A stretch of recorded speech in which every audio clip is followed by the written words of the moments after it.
Salut à toutes et à tous et bienvenue sur cette nouvelle vidéo de YohanDev.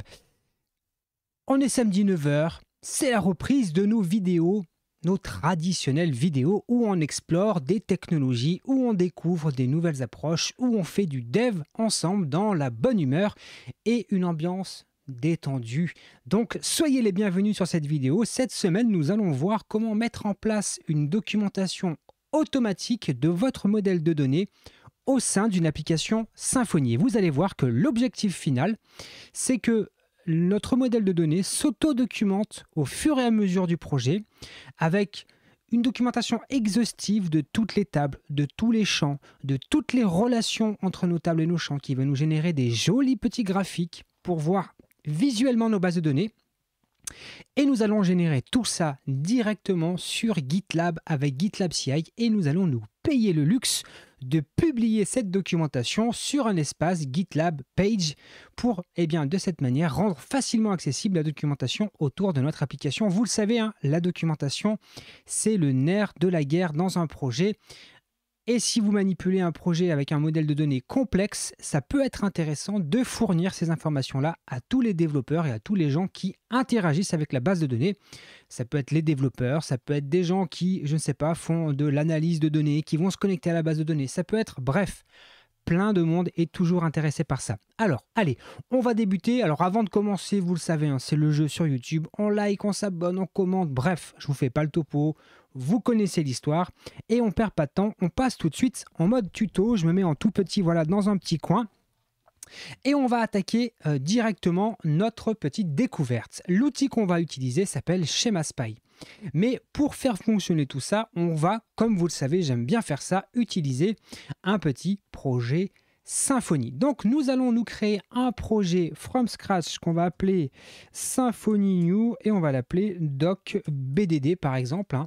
Et on va l'appeler, on va faire un -- web app, même si pour la démonstration, on aurait pu se passer de tout ça, mais on va se créer un petit projet qu'on va appeler docbdd.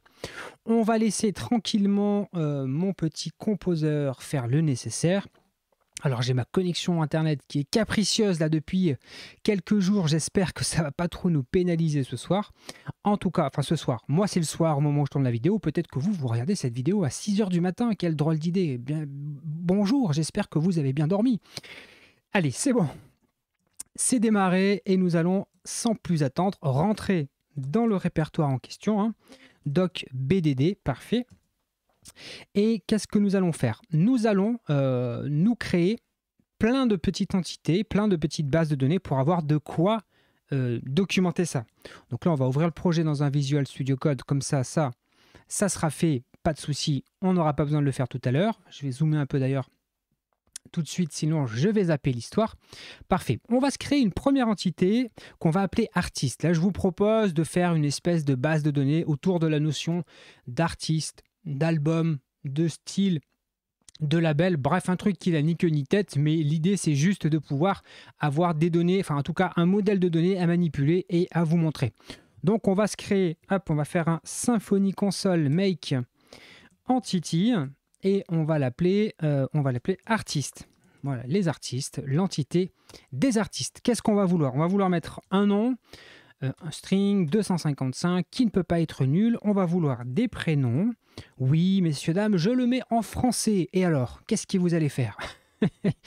Allez, prénom string 255 qui peut également être nul. Qu'est-ce qu'on va vouloir encore stocker? Par exemple, on va vouloir lui stocker sa date de naissance, pas de souci. Et on va dire que ça, c'est du datetime.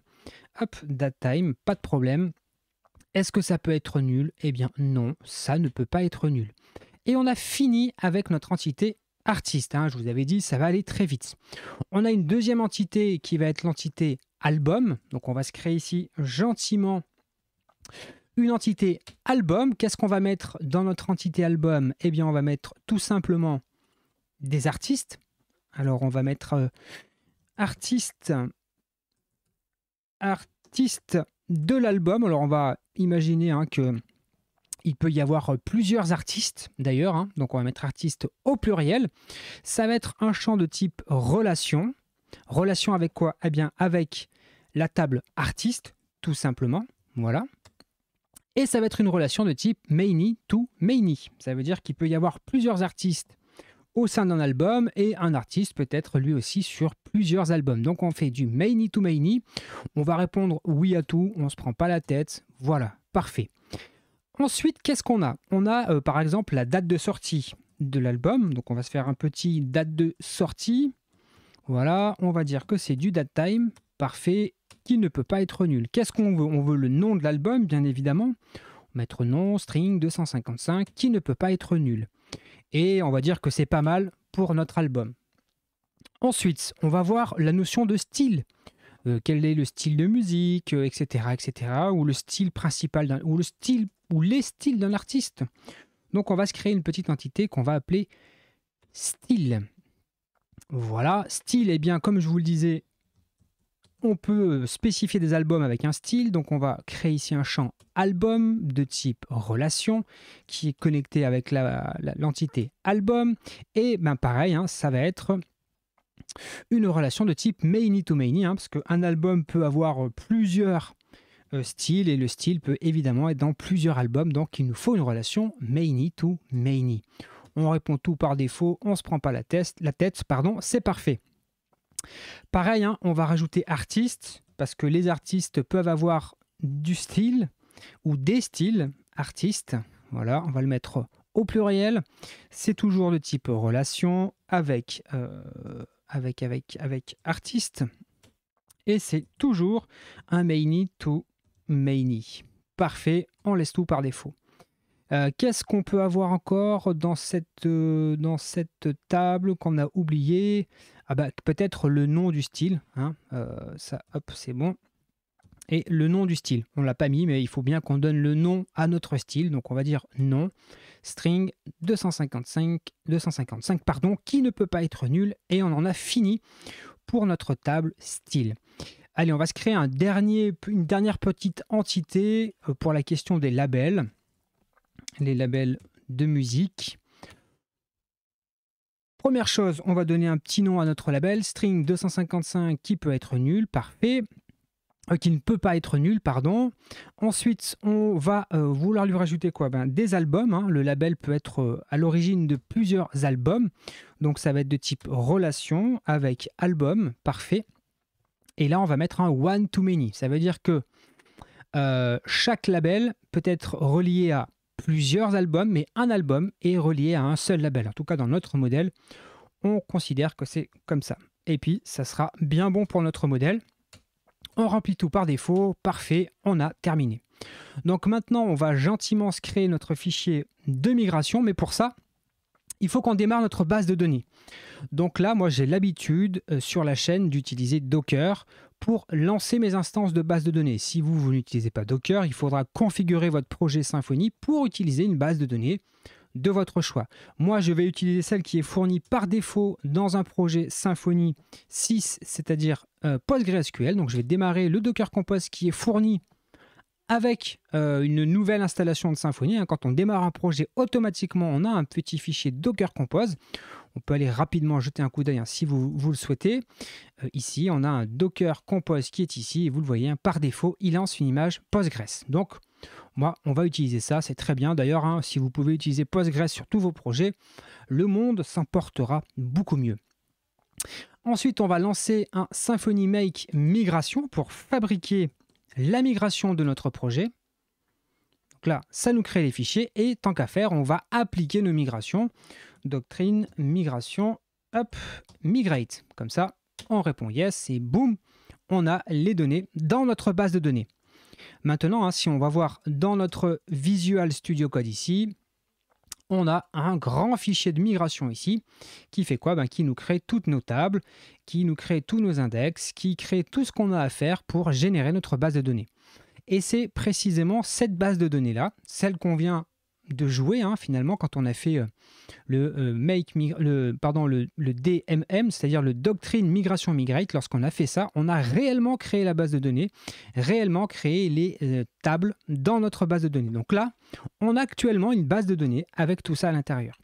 Et tout l'enjeu maintenant, ça va être d'analyser cette base de données et essayer de comprendre un petit peu comment elle fonctionne. Et pour ça, comme je vous le disais, on va utiliser quoi? Eh bien, on va utiliser l'outil qui s'appelle Schema Spy.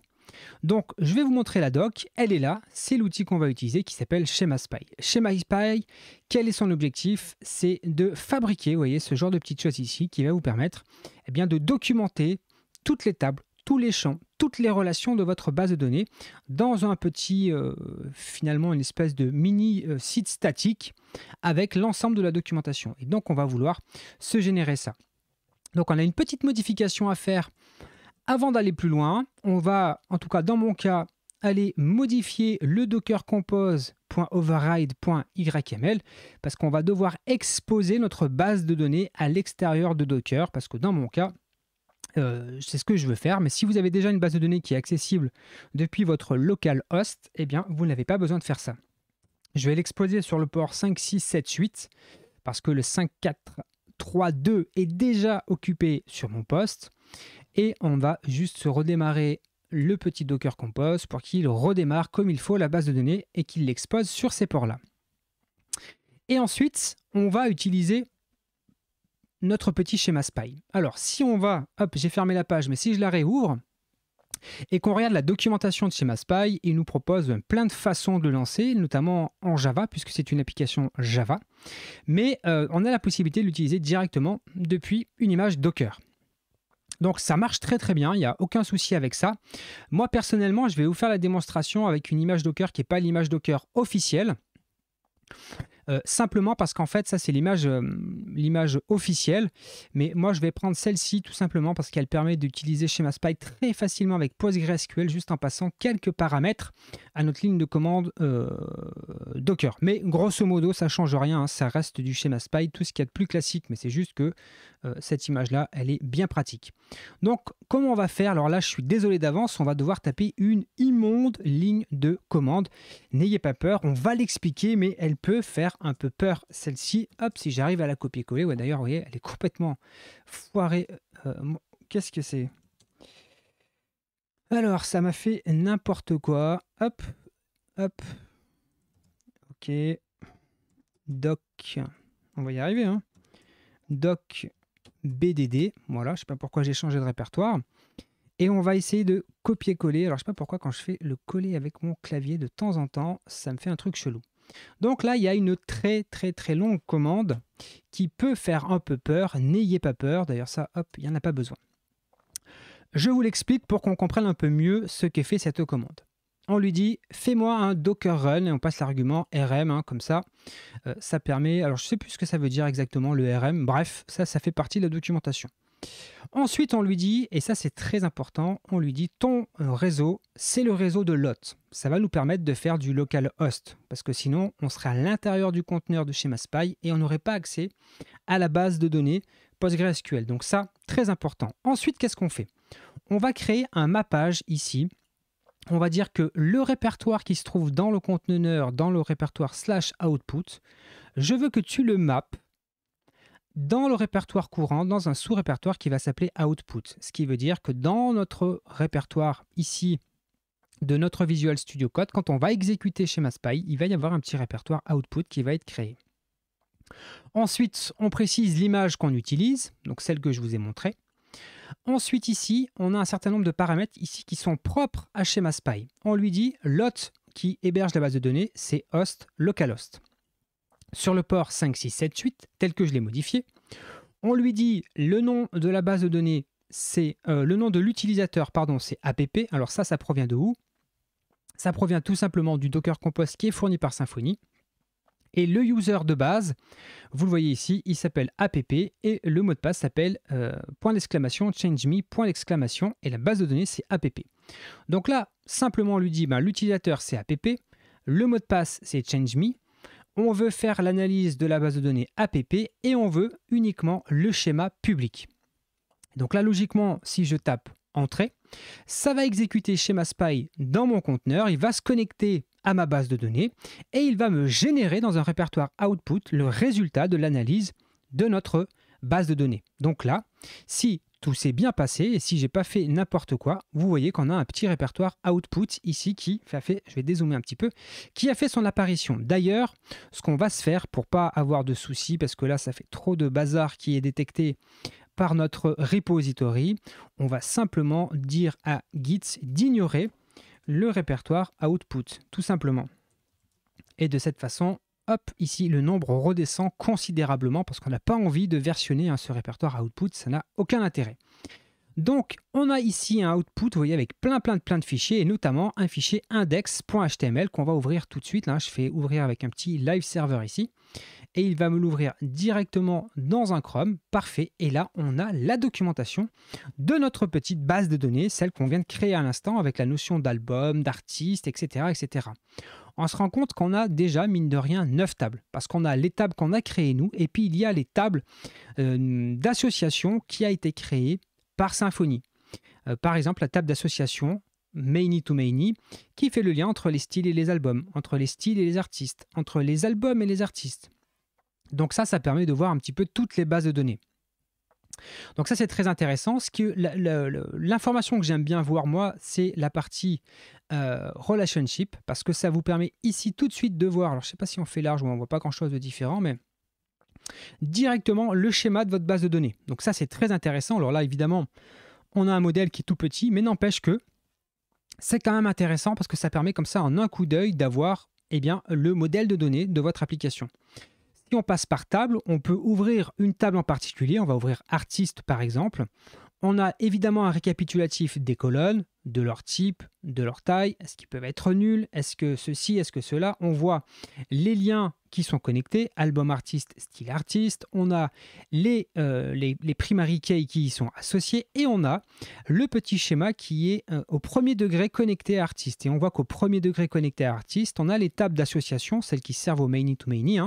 On a ici le album artiste et le style artiste qui permet de préciser la relation qu'il y a entre artiste et album de l'autre côté de cette table d'association. Ça, c'est la vue au premier degré. Et moi, ce que j'aime bien, c'est qu'on a la vue au second degré qui permet de mettre un petit coup de dézoom pour avoir plus d'informations. Et donc là, on a un petit schéma contextuel autour de la table artiste. Et ça permet comme ça d'avoir une information très intéressante sur le schéma.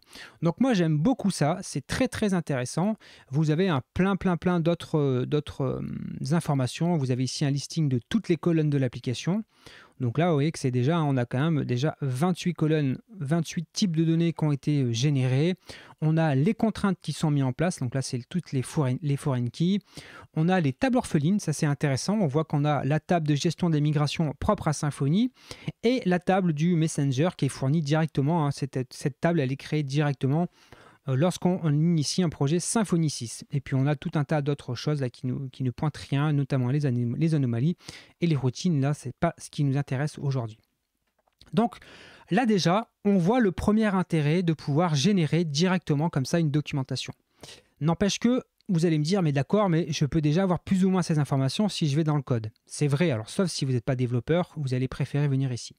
Donc on va essayer d'améliorer un petit peu notre documentation et on va essayer d'alimenter, vous voyez, cette colonne comment ici, qui se trouve au niveau des colonnes. On pourrait aussi avoir la même chose au niveau des tables. Ça serait très intéressant d'avoir une documentation, en tout cas, à quoi sert cette table, quel est son objectif, parce que ça ne se suffit pas à lui-même, ce petit schéma. Ça peut être intéressant de rajouter un petit peu comme ça du texte pour expliquer ça sert à ceci, ça sert à cela, etc., etc. Donc, on va se lancer là-dessus et je dois vous dire que j'ai trouvé cette astuce sur un article que je vous recommande et que je mettrai dans les ressources en dessous de la vidéo sur le Medium de Michael Andrieux qui a écrit un très bon article notamment sur l'utilisation de Schema Spy qui explique déjà plus ou moins tout ce que je vous ai dit précédemment et qui donnait un très bon article intéressant, enfin un très bon conseil intéressant, c'est de dire essayons d'ajouter des commentaires directement au plus bas niveau, c'est-à-dire au niveau base de données. Et ça, c'est vrai, il a raison, je trouve que c'est très intéressant. Et donc, justement, il nous donne l'exemple de le faire directement avec Symfony, notamment en utilisant l'ORM Doctrine. Donc là, c'est l'ancienne notation avant qu'on change le système d'annotation. Maintenant, ça a changé, mais vous allez voir qu'on va pouvoir venir améliorer encore notre documentation ici en rajoutant des commentaires. Donc on va le faire, on va se le faire tout de suite. Alors pour des questions de simplicité, on ne va pas se prendre la tête. Ce qu'on va faire, c'est qu'on va virer notre petit fichier de migration. Là, hop, on dit qu'on n'a jamais fait de migration. Et tout à l'heure, on pètera complètement la base de données pour la reconstruire toute propre. Comme ça, on est bien, on est beau et on est tout propre. Donc on va commenter, alors pas toutes nos tables parce que ça n'a pas grand intérêt, mais on va le faire sur la table des artistes. On va vouloir par exemple donner un commentaire autour de la table en entier, pas des champs, mais de la table. Donc on va tout simplement utiliser ici une notation qu'on va appeler hop, ORM, et on va utiliser table hop, pour pouvoir passer des informations supplémentaires, des options supplémentaires. Et d'ailleurs, on va lui dire, bah, tiens, je vais te passer des options et on va lui passer un tableau d'options. Et on va lui passer un tableau d'options de commentaires, tout simplement. Et donc là, on va lui dire, eh bien, table hop, des artistes. Voilà, table des artistes. Donc là, on va avoir un petit commentaire qui va nous expliquer que cette table artiste, c'est la table des artistes. Alors c'est vrai que c'est pas très intéressant, mais imaginez de temps en temps sur des tables plus complexes, ça peut être intéressant. Maintenant, on va essayer de préciser pour les autres colonnes. Par exemple, pour le nom, pour le prénom. Alors là, évidemment, les exemples sont simples, mais imaginez sur des tables plus complexes, ça peut être intéressant. Donc il suffit, après la longueur du champ, de rajouter ici, eh bien, tout simplement option, et de lui passer un tableau d'options tout simplement. Et là, on va marquer par exemple un commentaire, nom de l'artiste. Là, je remercie évidemment Copilot qui vient me compléter tout ça. Donc, on va faire ça aussi pour prénom. Donc là, hop, si Copilot n'est pas trop bête, il va me compléter ça. Donc, simplement option 2 points et on lui passe le tableau avec comment et le commentaire qui nous intéresse. Pour le datetime, c'est pareil. Ici, hop, on va rajouter une option. Attention sur les many to many. Sur les many to many, on va... est-ce qu'on peut faire ça directement Sur les many to many, non. On va être obligé de créer hop, en dessous un petit ORM hop, colonne pour pouvoir venir spécifier hop, voilà, qu'est-ce que... colonne. Et là, on peut spécifier les options. Donc, on est obligé de faire ça, sinon on n'est pas obligé. Et là, on va pouvoir dire, voilà, les albums de l'artiste. Et on va faire pareil pour style. On va voir s'il est intelligent. Oui, il est intelligent Copilot. Vous voyez qu'il m'auto-complète tout ça. C'est parfait. Donc là, on vient de commenter dans l'ORM. Maintenant, on va générer les migrations. Donc, on va se refaire un petit hop, hop, hop. Mon make migration, il est là. Je make les migrations. Alors attendez, vous savez ce qu'on va faire avant de faire ça. Hop, on va écraser notre base de données. Donc on avait un petit Symfony hop, console. Hop, hop, hop. Voilà, on va faire un database drop --force. Donc là, on a pété la base de données. On va faire un create. Hop, on recrée la base de données. Parfait. Et maintenant, on va pouvoir générer notre migration. Hop, il est où mon make migration? Est-ce que je l'ai quelque part? Voilà, make migration. Voilà, là, on vient de générer la migration. Allons voir le fichier de migration parce que c'est très intéressant. Vous allez voir que par rapport à tout à l'heure, il y a des créations de commentaires supplémentaires. Donc, on voit bien que Doctrine est capable d'aller lire les commentaires qu'on lui a mis là et de les convertir, entre guillemets, en requêtes SQL qui vont être exécutées. Eh bien, elles vont être exécutées quand? Précisément quand on va jouer les migrations en faisant un Symfony console des doctrines migration migrate. Donc là, boum, on écrit ça dans notre base de données et on va se relancer notre fameuse commande à rallonge qui nous génère eh bien, le résultat de notre schéma SPY, notre documentation. C'est parti, on lance l'info, schéma SPY fait son petit travail et on va aller réouvrir la documentation. Je sais pas, est-ce que ça marche? Est-ce qu'il a continué de l'utiliser ou est-ce qu'il faut que je recharge? Je ne sais pas. Non, c'est bon, regardez. Ça a bien fonctionné parce que vous voyez que la table artiste ici, on voit qu'il y a bien dans la colonne commentaire ici notre petit commentaire, table des artistes. Et si j'ouvre la table en question, on voit bien que chaque champ a le droit à son petit commentaire ici qui vient préciser, rajouter une information supplémentaire sur la nature du champ. Alors là, notre exemple n'est pas vraiment très parlant parce que les champs parlent d'eux-mêmes, mais imaginez des données plus complexes, ça peut être intéressant. Moi, je pense, en tout cas, je pense fortement que ça ne coûte pas plus cher que de venir mettre ce petit commentaire parce que peut-être que dans 6 mois, on ne se rappellera pas exactement pourquoi on avait créé tel champ et quel est son objectif. Là, au moins, ça fait partie de la documentation de votre modèle de données. Donc là, on est top.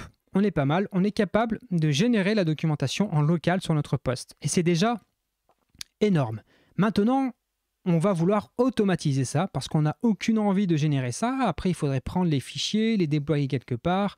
Bref, il y a de très fortes chances que dans 2 semaines, ça ne soit plus à jour et que personne n'ait envie de le faire. Donc, l'objectif maintenant, ça va être d'automatiser la publication automatiquement de cette documentation à chaque fois qu'on commit ou on pourrait le paramétrer à chaque merge request ou des choses comme ça. Là, on va rester très simple, mais à vous après d'extrapoler à votre cas d'usage.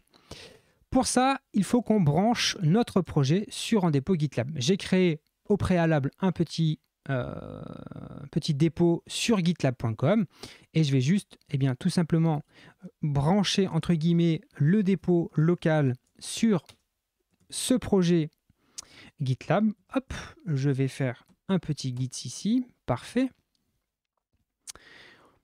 Voilà, on copie-colle vraiment exactement les petites indications qui nous sont données, comme ça on ne se prend pas la tête, c'est parfait. Donc là, on est bon. Si on rafraîchit, vous allez voir qu'il y a déjà des premiers fichiers. Donc là, logiquement, c'est juste les fichiers Symfony. Parce que si on veut avoir nos modifications à nous, hop, il faudrait d'abord faire un petit commit. Ce qu'on va faire de ce pas, hop, on va marquer ici création de l'app et test de schéma spy. Allez, boum. On synchronise ça sur notre petit dépôt Git sur gitlab.com. Et donc là, logiquement, hop, si je rafraîchis, vous allez voir que effectivement notre commit est bien arrivé, pas de problème. On est bien branché sur gitlab.com. Désormais, on va rajouter une pipeline qui va générer ça automatiquement pour nous. Comment fait-on ça ? C'est très simple, dans l'univers GitLab, il suffit, entre guillemets, de créer un fichier qui s'appelle .gitlab-ci.yaml. Non, gitlab-ci.yml. Voilà. Et on va ici décrire les opérations que l'on veut faire. Donc je vais copier-coller le code et je vais vous l'expliquer parce qu'il y a quelques petites subtilités à l'intérieur de ce document qu'il faut que je vous explique.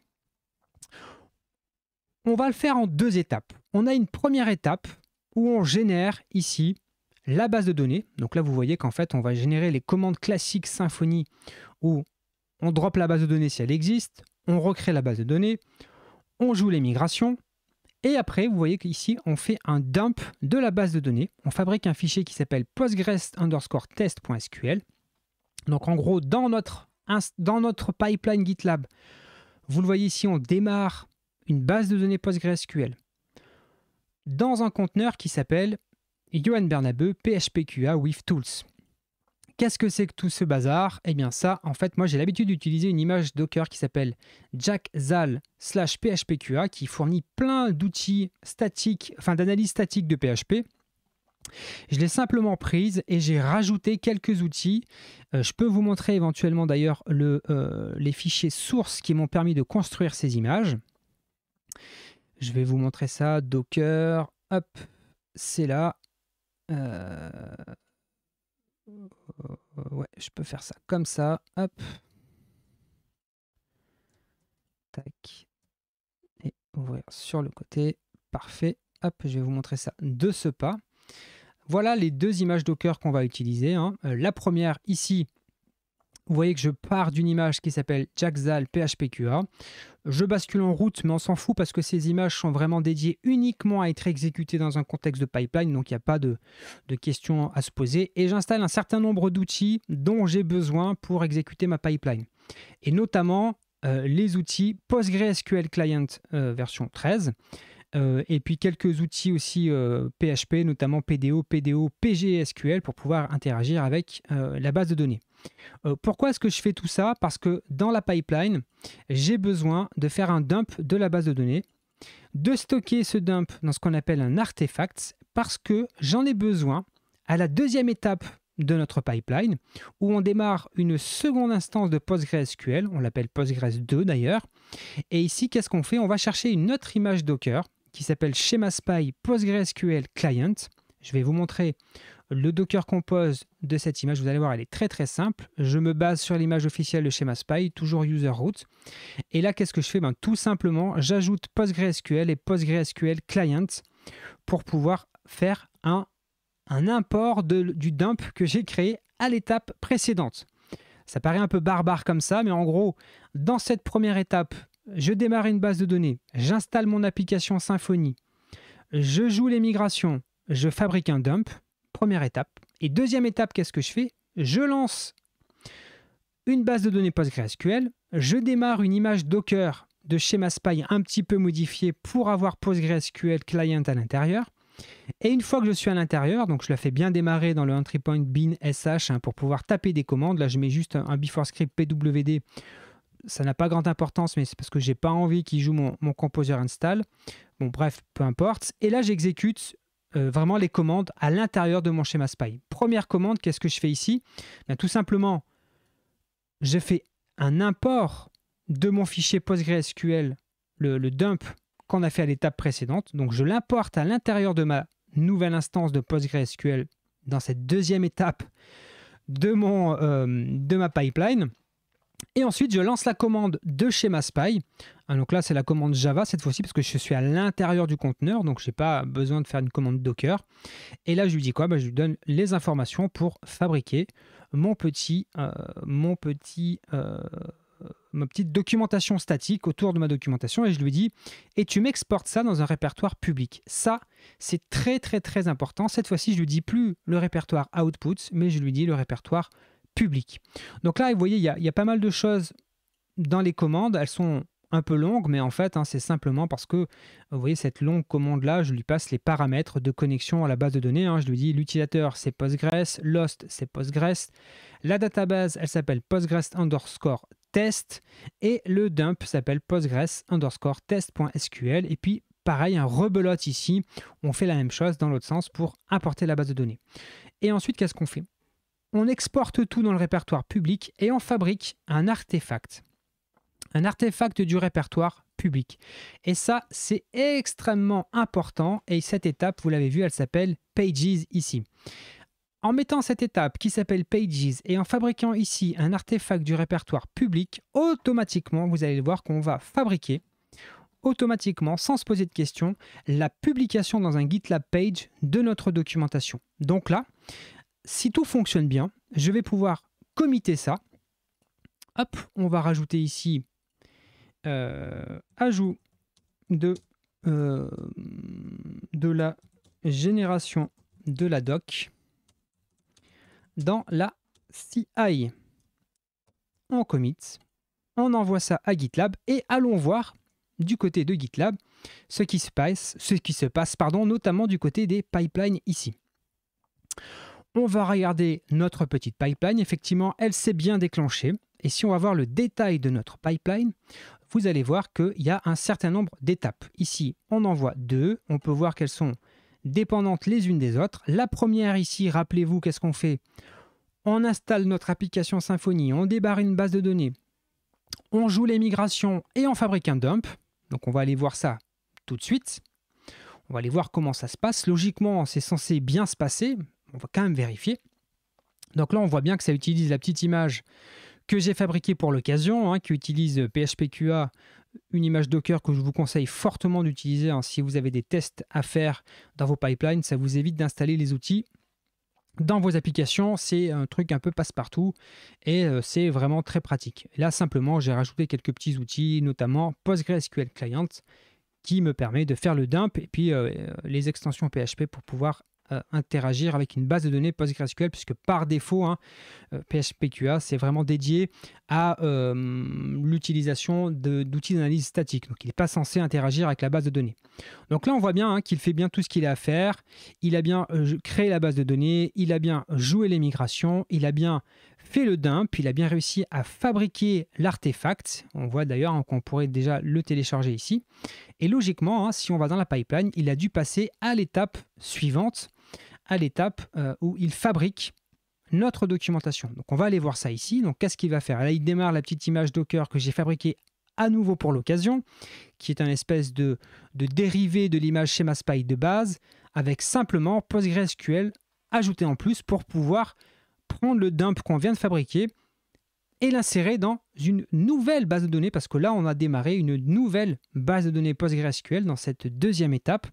J'avais posé la question sur Twitter de savoir si on pouvait d'une étape à une autre étape, d'un step à un autre step au sein de la pipeline, si on pouvait se partager une base de données commune. Je n'ai pas trouvé comment faire, donc tant pis, on a trouvé une autre façon de faire. Donc là, qu'est-ce qu'il a fait? Vous voyez que il n'y a pas eu de souci. Il a réussi, on le voit ici, à créer notre base. On voit toutes les petites commandes, il n'y a pas de souci. Il fait tout son petit travail. Et on voit SchemaSpy qui se lance. Et à la fin, on voit que ça fabrique bien notre artefact. Pas de problème. Maintenant, on veut aller voir si ça nous a généré automatiquement une page. Pour ça, on va aller dans Settings, Page ici. Et donc là, eh bien, effectivement, il y a bien quelque chose qui est en place. Vous voyez, on a un lien directement ici. Et si j'ouvre ce lien, je devrais, en toute logique, alors là, c'est un problème juste, à mon avis, de refresh de GitLab. Voilà, c'est bon, il va y arriver. Et vous voyez qu'on a directement la documentation qui est accessible à une adresse ici qu'on peut communiquer au reste de l'équipe. Donc ça, c'est quand même assez incroyable, assez extraordinaire. Et on a bien notre documentation, celle qu'on avait tout à l'heure sur notre poste. On voit bien notre fameuse table des artistes ici. Si je rentre dedans, il n'y a absolument aucun problème. Je retrouve toutes les mêmes informations que tout à l'heure. Mon petit schéma ici au premier ou au second degré. Je peux retrouver évidemment le modèle de données complet de ma base de données. Aucun souci, tout est là.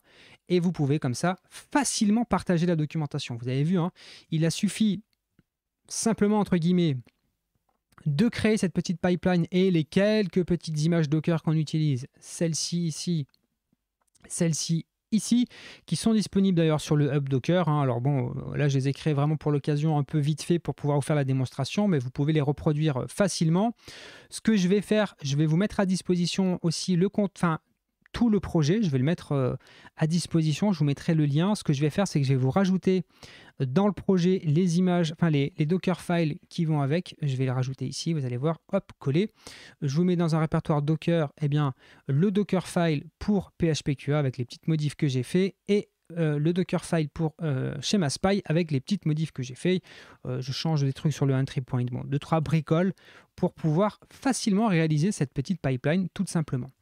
Et donc là, c'est vraiment cool parce qu'on a accès directement à notre GitLab page, ici comme ça. D'ailleurs, ce qu'on va se faire, comme je vais vous partager le repo, je vais copier l'URL ici. Hop, on va aller dans les options du projet. Et on va simplement ici, mettre l'URL. Parce que c'est quand même beaucoup plus pratique quand on a les collègues qui arrivent sur un projet, de simplement de voir ici qu'on peut cliquer et aller directement consulter la documentation qui est générée automatiquement. C'est ça qui est incroyable, c'est-à-dire qu'à chaque fois qu'on va committer, là en l'état, à chaque fois que quelqu'un commit, boum, ça rejoue complètement, ça rafraîchit la documentation. Donc ça, c'est cool. Et juste dernière petite chose, et après on aura fini en fait avec cette découverte. Si vous allez voir dans Pipeline, ici, vous allez voir qu'il y a 2 stages. Alors que nous, il n'y en avait qu'un seul. Et bien vous allez voir qu'en fait, GitLab, automatiquement, il a joué ici notre partie documentation. Alors on va se mettre en mode comme ça. Voilà, on avait notre partie documentation, ça c'est nous, c'est ce qu'on a écrit dans notre pipeline. Et en fait, automatiquement, GitLab a déduit que puisqu'on avait créé un job qui s'appelait page et qu'on a créé un artefact qui s'appelait page et qu'à la racine il y avait un fichier qui s'appelait index.html, alors il a déduit qu'il fallait qu'il fasse un deploy de page, tout simplement. On ne peut même pas aller voir le job, vous allez voir, c'est juste automatiquement comme ça, c'est fait pour nous. Donc on n'a pas grand chose à faire, ça se fait tout seul à partir du moment où vous avez écrit la pipeline comme il faut. Donc voilà ce que je voulais vous présenter aujourd'hui, une approche pour auto-documenter une base de données, pour fabriquer une documentation exhaustive avec la petite remarque et je remercie encore Mickaël de m'avoir soufflé ce truc-là dans son article. Hein. Il ne me l'a pas soufflé à moi, mais il a écrit ça dans son article et c'était très intéressant. Et je suis en train de le généraliser un peu de partout où j'interviens sur du code. Maintenant, je rajoute des commentaires de partout. On va me prendre pour un fou. Ça vient vraiment comme ça documenter au plus près votre base de données et ça, c'est vraiment très intéressant. Donc écoutez, j'espère que cette vidéo vous aura plu. Si c'est le cas, n'oubliez pas de mettre un petit like, un petit commentaire, de vous abonner à la chaîne. Cette année, c'est la première vidéo de la saison. On va comme ça un petit peu découvrir des approches, des méthodes, que ça soit dans le code ou autour du code. Vous le savez, moi je suis un fervent utilisateur de GitLab. J'aime beaucoup GitLab. Je pense que vous pouvez faire la même chose sur GitHub. C'est pas je pense, j'en suis certain. Mais professionnellement, moi j'utilise GitLab et j'ai eu à déployer cette solution récemment. Et c'est parce que j'ai mis ça en place et parce qu'il y a eu pas mal d'échanges sur Twitter sur comment faire pour faire ça, que j'ai eu envie de partager ça en vidéo parce que je pense que ça peut intéresser d'autres personnes. Là, la démonstration vaut pour un projet Symfony, mais avec un peu d'imagination, hein, vous pouvez facilement transposer avec d'autres types de projets que Symfony. Écoutez, je n'ai plus qu'à vous souhaiter une excellente journée, nuit, un bon week-end. Portez-vous toutes et toutes très très très bien. Moi, j'étais ravi de vous accompagner pendant cette petite, allez, ça fait combien de temps? Cette petite quarantaine de minutes. J'espère que vous avez appris des choses. Moi, ce qui est sûr, c'est que j'en ai appris en la préparant. On apprend toujours et c'est ça que j'aime dans le métier qui est le nôtre. À très bientôt, à la semaine prochaine, portez-vous bien, ciao ciao.